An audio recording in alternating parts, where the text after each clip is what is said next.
আল্লাহর কাছে যখন জান্নাত চাবা, ছোটটা চেও না, বড়টা চাও।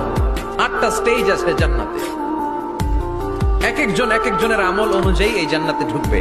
কেউ ঢুকবে জান্নাতুল মাওয়াতে, কেউ জান্নাতুল নাঈমে, কেউ জান্নাতুল আদানের ভেতরে, কেউ দারুল কারার, দারুল খুলদ, দারুল মাকাম, ইল্লিয়ুন এগুলোতে ঢুকবে।